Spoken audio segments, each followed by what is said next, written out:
Pak Hari yang akan menjelaskan terkait dengan budidaya kopi. Apalagi di daerah Lumajang ini banyakkan kopi robusta ya Pak ya. Arabica ada? Ya ada. Lebih banyak robusta ya Pak ya. Saya kenalkan ini kunjungan dari Dinas Pertanian Kabupaten Lumajang ya Pak ya. Ini ada 30 peserta, ini yang mayoritas petani kopi Pak. Ya. Monggo ke tempat kami persilakan pada Pak. Assalamualaikum warahmatullahi wabarakatuh. Ya, selamat pagi Bapak Ibu sekalian. Sebelumnya kami ucapkan selamat datang terlebih dahulu Bapak ya di Pusat Penelitian Kopi dan Kakao Indonesia. Mungkin ada yang baru pertama kali atau yang sudah kesekian kalinya sudah berkunjung di sini Pak ya. Jadi sekilas saja Pak, perkenalkan nama saya Hari Agung Setiabudi.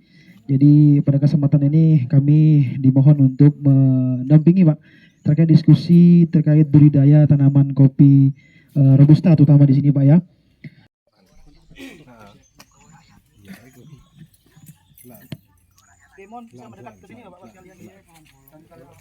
Jadi sesuai dengan tema pada kita hari ini, kita akan diskusi terkait budidaya tanaman kopi, Pak ya. Jadi sebelum kita berdiskusi, alangkah baiknya kami sampaikan terlebih dahulu Pak ya terkait materi secara singkat saja secara umum. Mungkin nanti kita akan lebih banyak diskusi Pak. Diskusi terkait apa permasalahan yang sering dihadapi petani di lokasi penelitian sekalian. Nanti kita bisa diskusi, nanti kita sifatnya sharing Pak, tidak ada yang menggurui Pak ya. Jadi kita saling berdiskusi saja. Mungkin yang di sini menjadi SOP sebuah kebakuan yang bagus, tapi di tempat penelitian sekalian mungkin tidak bisa diterapkan karena ada hal-hal sesuatu yang itu berbeda dengan kami. Jadi terkait budidaya Pak, ada beberapa hal aspek yang perlu kita perhatikan. Untuk tanaman kopi terutama Pak ya. Jadi yang pertama, ketika kita ingin membudidayakan tanaman kopi, yang pertama kita harus memperhitungkan satu Pak, lokasi Pak. Lokasi maksud kami adalah ketinggian Pak. Jadi kopi itu kita bagi berdasarkan ketinggian Pak. Jadi ketinggian kopi permukaan dari permukaan laut Pak ya, ketinggian di bawah 1000, artinya di bawah 1000 kami anjurkan adalah menggunakan kopi robusta Pak. Di bawah 200 mdpl kita sarankan dia menggunakan kopi liberica. Di atas 1000, minimal 1000 itu adalah kopi arabica Pak. Itu syarat mutlak untuk pertumbuhan tanaman kopi. Apakah tidak bisa Mas kopi arabica di bawah 1000? Dan apakah tidak bisa kopi robusta di atas 1000? Bisa Pak. Itu banyak kejadiannya. Di Lampung dataran tinggi ditanami robusta. Nah, apakah tidak bisa? Bisa Pak. Robusta ditanam di dataran tinggi akan jauh lebih bagus perkembangannya Pak. Akan jauh lebih bagus. Namun kopi arabica dibalik Pak, ditaruh di dataran rendah. Nah ini terjadi penurunan sifat yang jauh Pak. Artinya ada nilai-nilai kopi robusta yang hilang. Satu, terkecita rasa, kemudian ketahanan sama penyakit. Jadi ketinggian itu perlu dipahami Pak. Kemudian di bawah 200 biasanya kita anjurkan menggunakan kopi jenis liberica Pak. Jadi mungkin panjenengan sudah tahu Pak ya. Ada yang menyebut kopi liberica, ada yang menyebut dia kopi nangka Pak.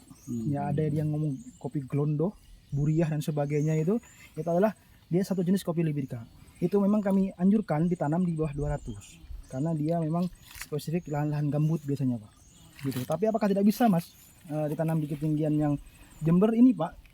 Terus terang ini ketinggiannya sangat rendah Pak. Di permukaan laut cuma 45 mdpl, tapi robusta bisa tumbuh.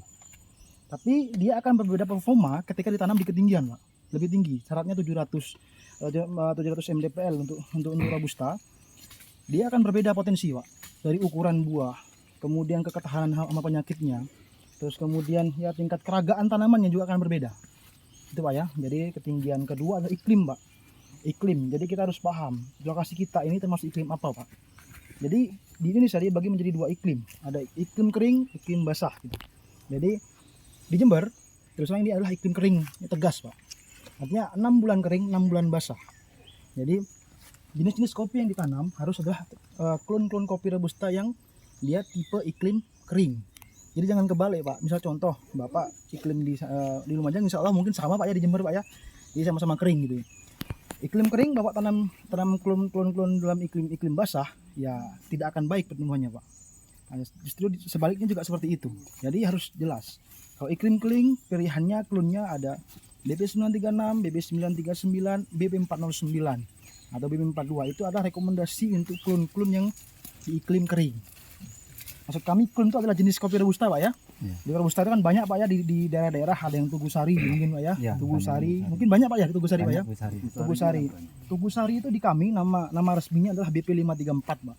Ya, jadi di petani berkembang menjadi ada yang Tugu Sari, ada yang Brazil, Pak, ada yang berhasil, ada gitu. Ya. Jadi ada yang Tunggul Sari, macam-macam nama di petani itu, Pak. Karena informasi yang sudah nyampe ke petani sudah kesekian kali turunannya. Jadi informasi itu berubah. Jadi nama resminya adalah 534. Itu cocok juga di lahan basah biasanya, Pak. Lahan basah. Di lahan kering pun dia bagus, cuman dia tidak akan maksimal tumbuhannya. Itu, Pak ya. Kemudian Pak, selain ketinggian, iklim, kemudian yang perlu kita perhatikan tadi klon juga. Komposisi klon dalam hamparan 1 hektar. Robusta itu adalah tipe tanaman penyerbuk silang, Pak.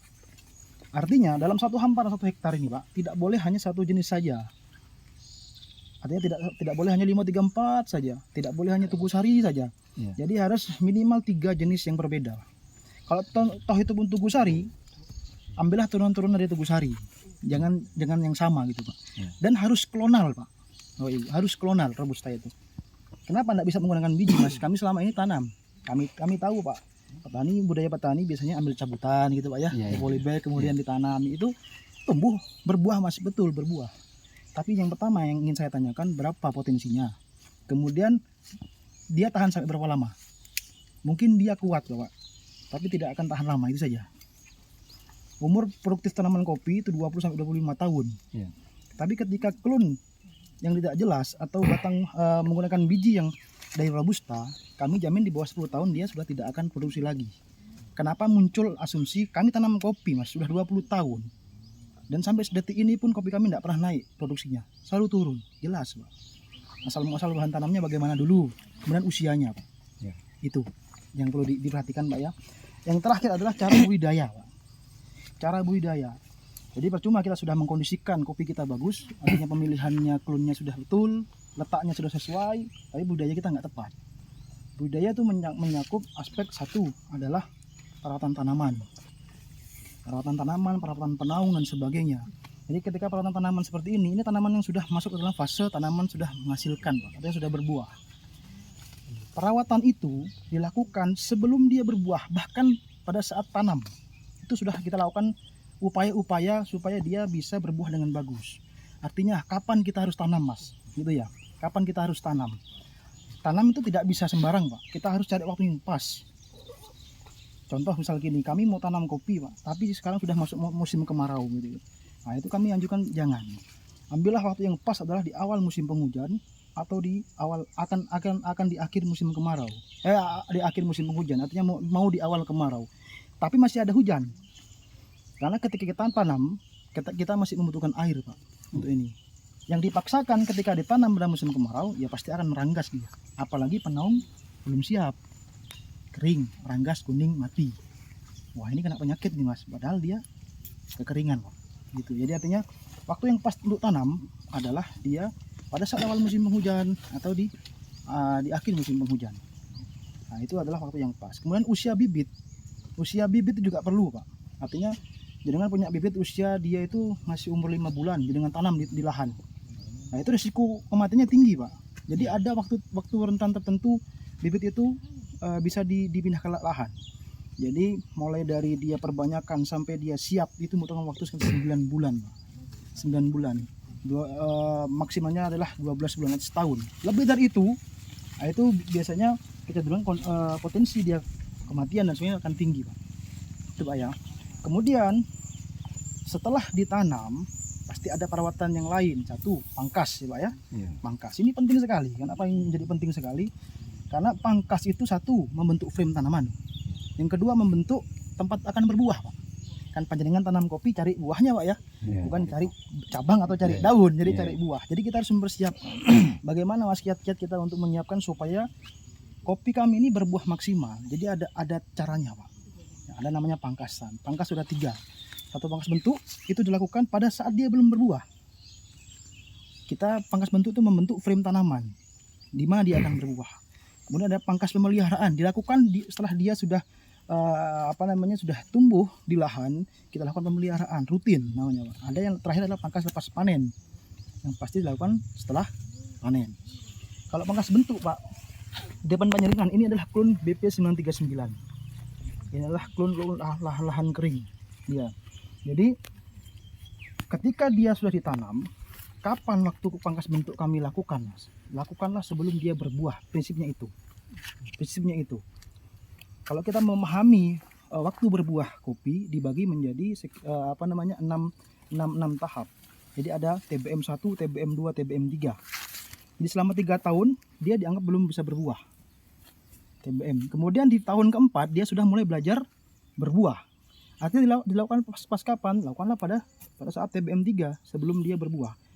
Namun kebanyakan di lahan bibit hasil sambungan atau bibit klonal yang entah jenengan nyambung sendiri atau kemudian bisa pengadaan dari kami, biasanya umur 2 tahun dia sudah belajar berbuah, Pak.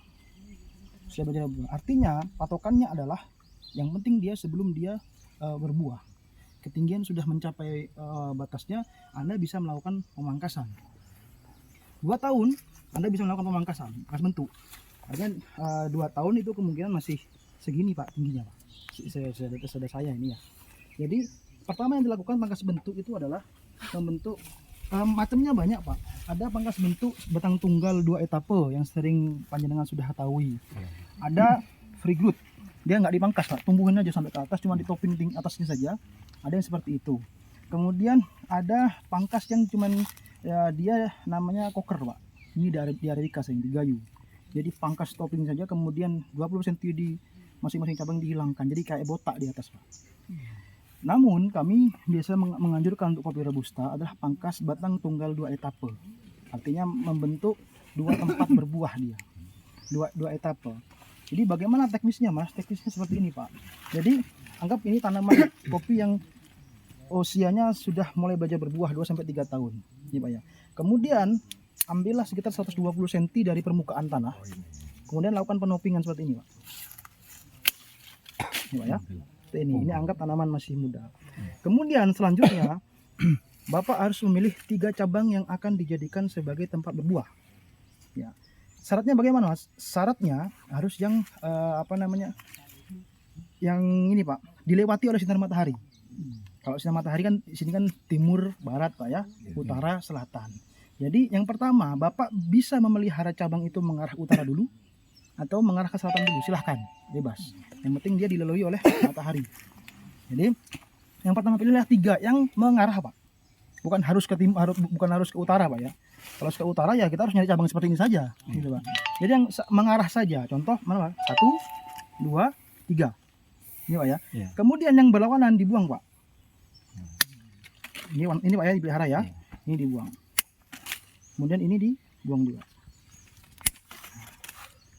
Ini 3 cabang. Ini adalah tempat 3 cabang primer yang nanti akan memunculkan cabang buah, Pak. Ini adalah pondasinya ini, 3 ini.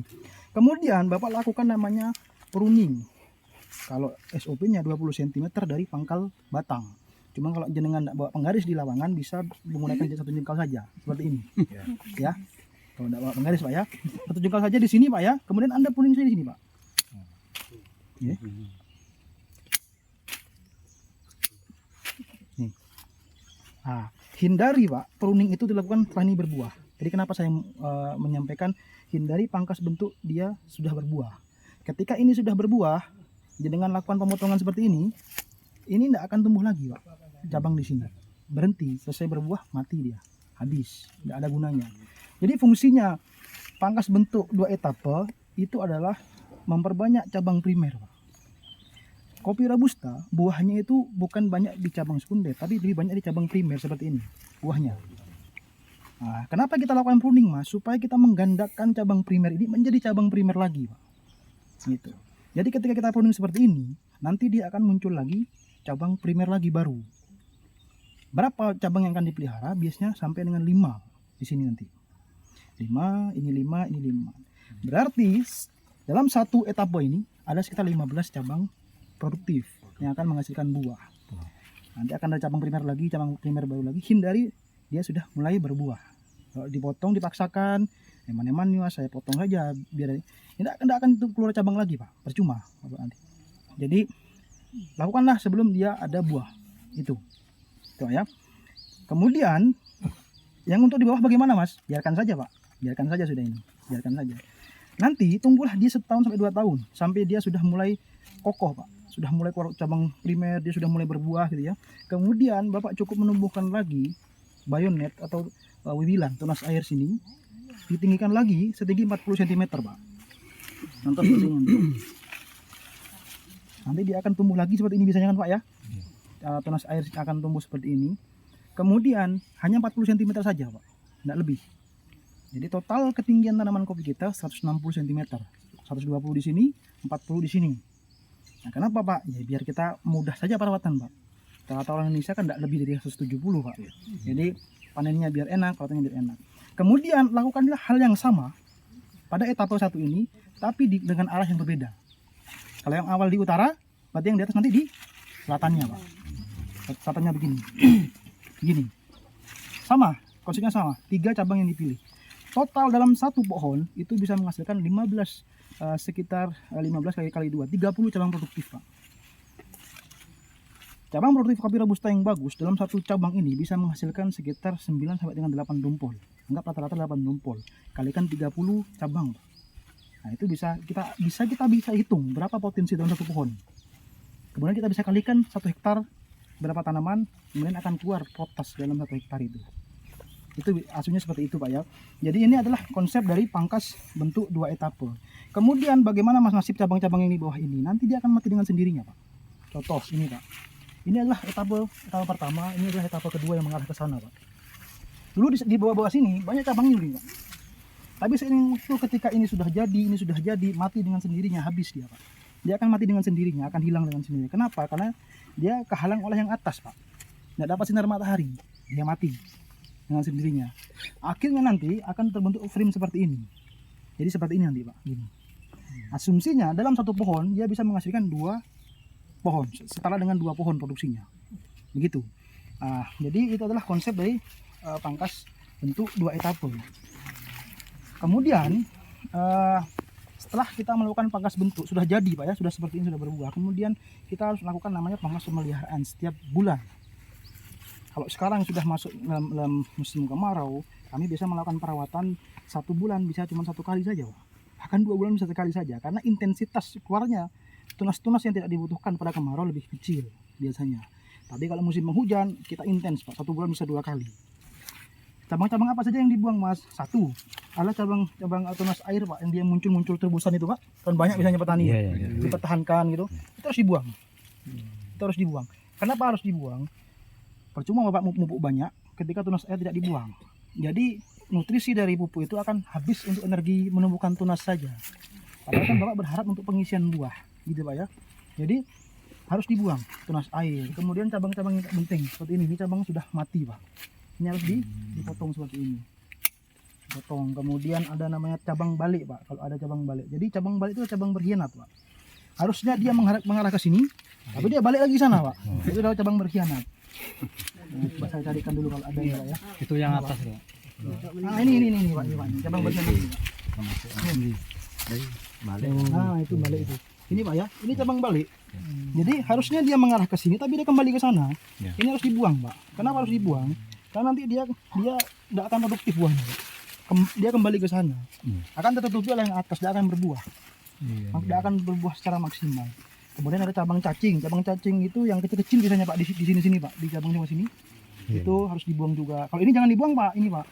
Cabang-cabang seperti ini. Ini untuk pengganti saja. Ini untuk pengganti Pak. Tapi bisa besar itu. Oh bisa Pak. Bisa, nanti ini digunakan. Kalau orang sana kekecilan buah aja. Oh iya, karena ini masih ada buahnya Pak. Nanti itu ketika kita pangkas lepas panen.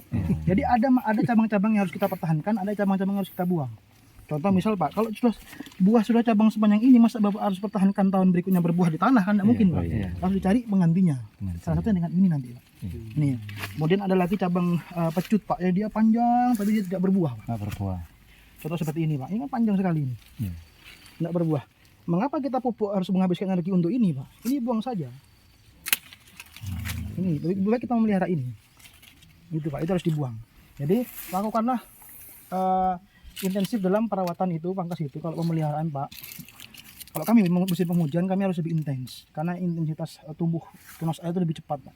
Ini harus sering dilakukan. Tapi kalau musim kemarau bisa 1 bulan sekali, 2 bulan sekali untuk perawatan itu. Kemudian yang selanjutnya adalah pangkas lepas panen Pak. Ya dilakukan setelah panen. Ini masih dalam proses panen Pak, ini, Pak ya. Belum selesai panen. Nanti ketika ini sudah merah selesai panen, kami akan lakukan pangkas lepas panen Pak. Cabang-cabang yang dibuang sama seperti tadi, cabang yang sudah tidak produktif, cuma nambah satu pekerjaan lagi Pak. Kita harus mencari pengganti cabang-cabang untuk tahun berikutnya, untuk cabang-cabang yang sudah tidak produktif. Contoh tadi saya sampaikan seperti ini Pak. Ini kan panjang nih Pak ya. Ini panjang seperti ini. Kalau kita belajar percabangan kopi Robusta, baik Arabica, kita mengenal ada istilah B0, B1, B2, B3 sampai dengan B4 Pak. Itu adalah fase di mana munculnya buah pada cabang. B0 seperti ini Pak, ini B0 Pak. Ini B0. Artinya belum ada buah sama sekali. Dia cabang baru, ini B0 Pak. Oh, namanya benol. Ini B0.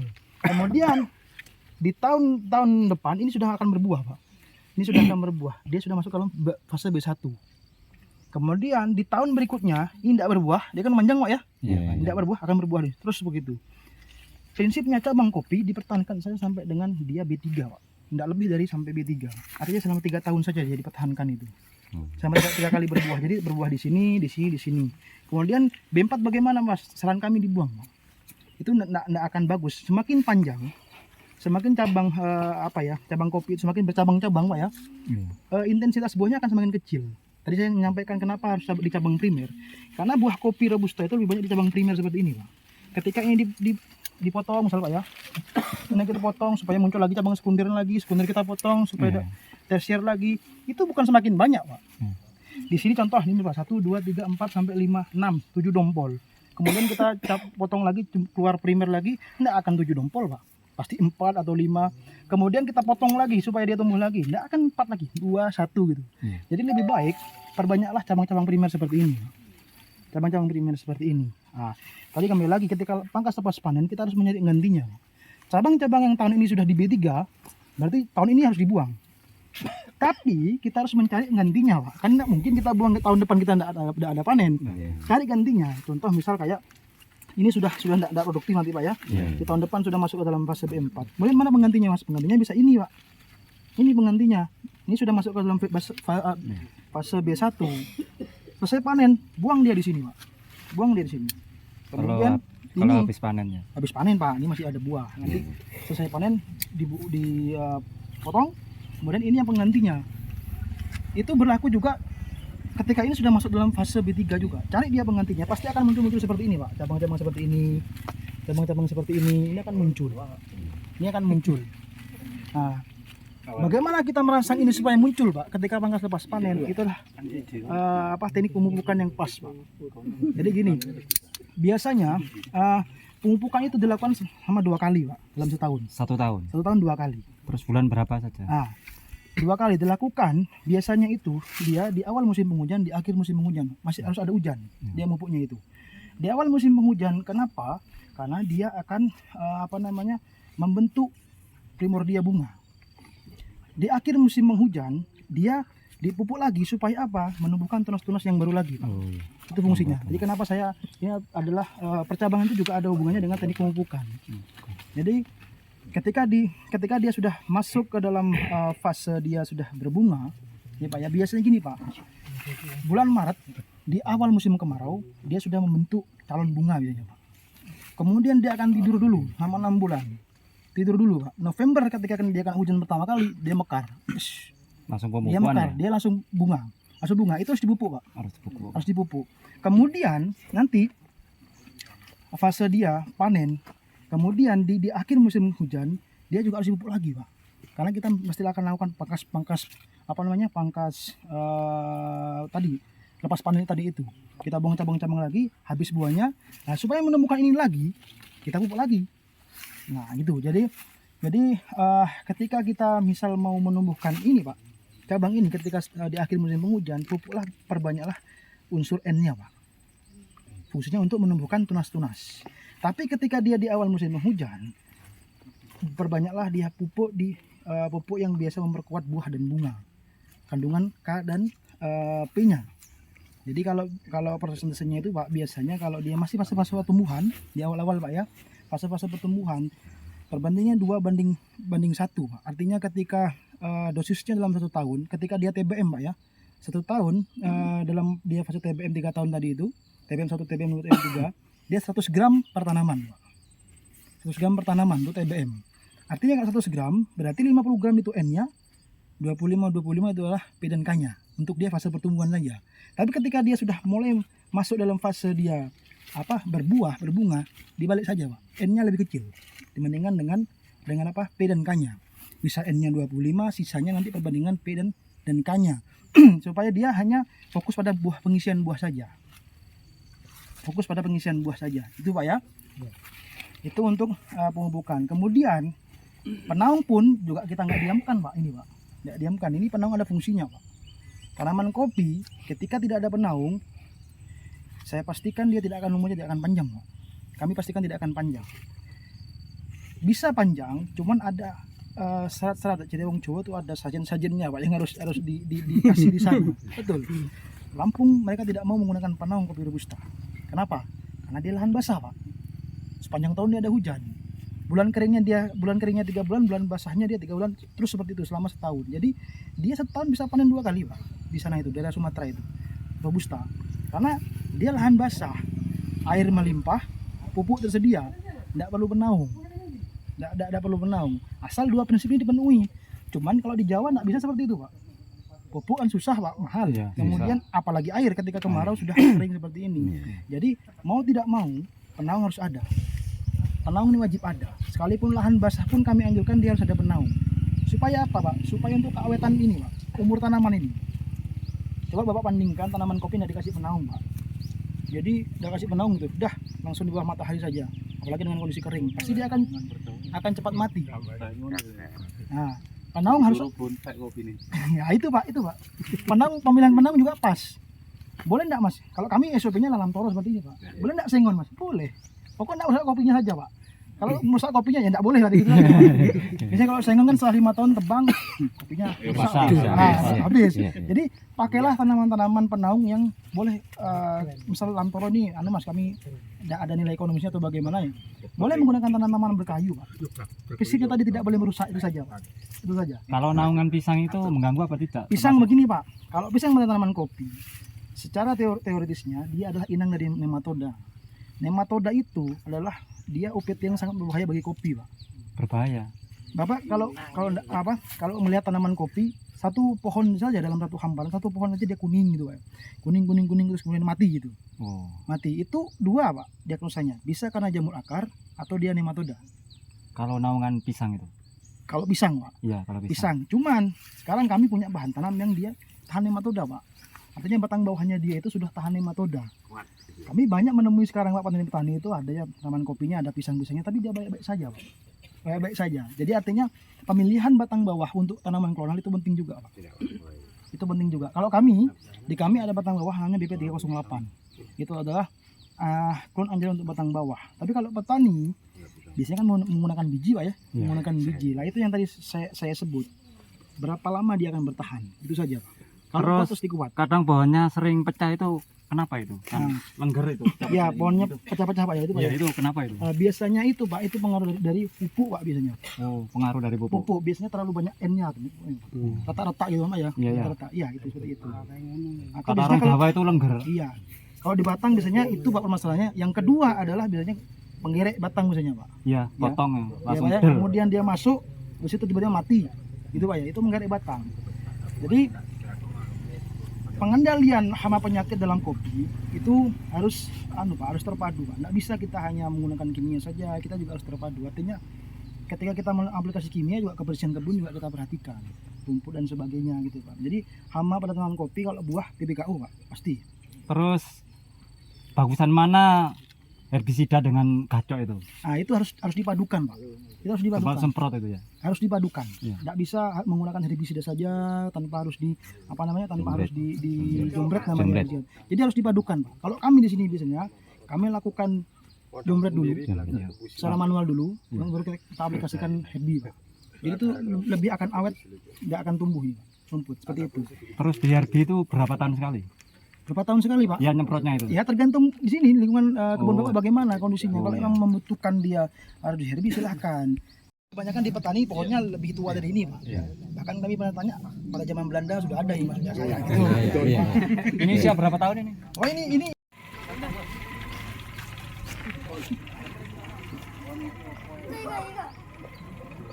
Assalamualaikum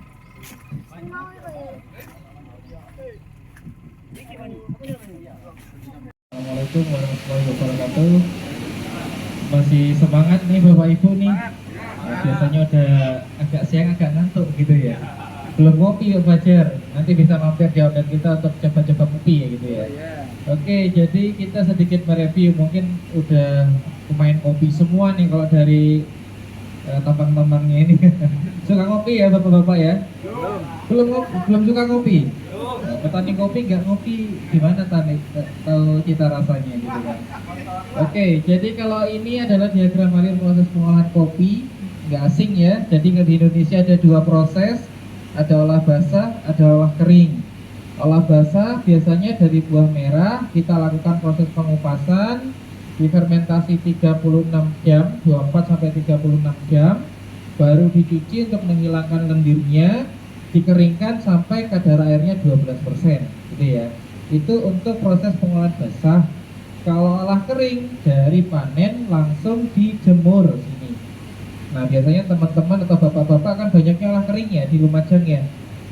Ya, jadi dari panen buah merah langsung dijemur sampai kadar airnya 12%. Baru nanti ada yang dihaler kalau mau diproduksi langsung atau disimpan dalam gudang juga boleh.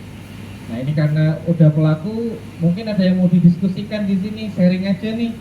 Karena udah sering atau tiap harinya berkecimpung di kopi gitu kan. Dari proses ini mungkin ada yang mau ditanyakan, Pak? Gak ada.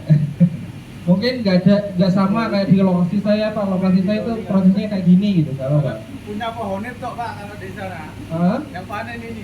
Yang panen bapak-bapaknya ini ya. Pohonnya kalau ketahuan. Punya pohonnya toh. Ada pohonnya tapi nggak ikut panen gitu ya, Pak, ya. Tapi ikut minum, Mbak. Ikut ya. Monggo kalau ada yang mau didiskusikan bapak-bapak dari proses atau prosesnya masih belum. Dari dua, sini Pak, lihat langsung aja di sini. Jadi kalau prosesnya basah itu dikupas kulit buahnya menggunakan namanya mesin pulper. Nah, ada yang seperti itu, ada yang di sana Pak, yang tadi yang warna hitam itu namanya mesin pulper, mesin pengupas kulit buah. Hasilnya seperti ini nanti Pak. Nah, seperti ini. Jadi kopinya bersih, udah nggak ada kulit buahnya. Kualitasnya tergantung pembeli. Nah, kalau harganya berani mahal dikupas. Tapi kalau harganya nggak berani mahal ya lah kering aja, itu nggak apa-apa. Kalau cita rasa pastinya beda. Kalau bapak ingin cita rasanya lebih ke buah-buahan, kesan fruity gitu ya, kayak buah pisang, buah apa namanya jeruk gitu, lebih olah kering, dijemur saat kulit-kulitnya. Kalau ini namanya olah basah. Kalau olah basah tuh lebih clean, lebih bersih. Ya, lebih buahnya dapet, kayak karamelnya dapet, coklatnya dapet, itu olah basah.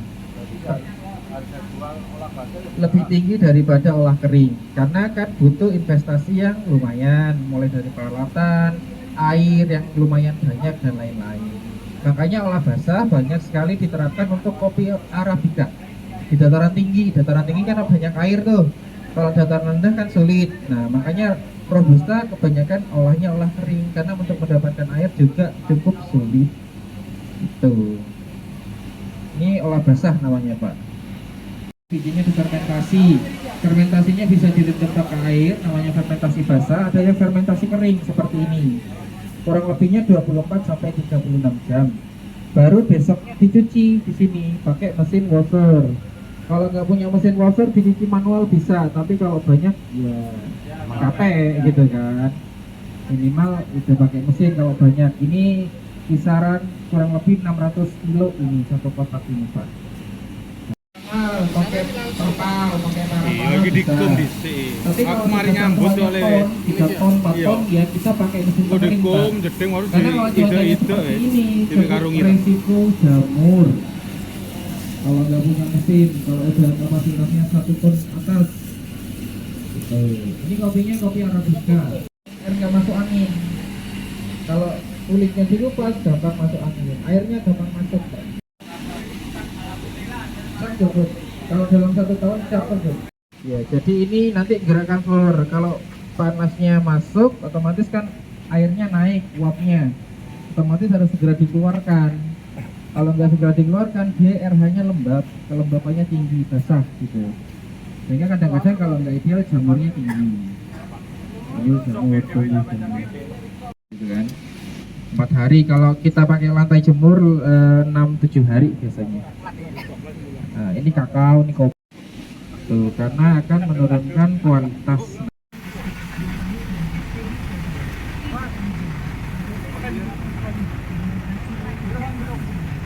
Bilang Farma 150 meter timur Masjid Jombang, Jember, daerah Karang.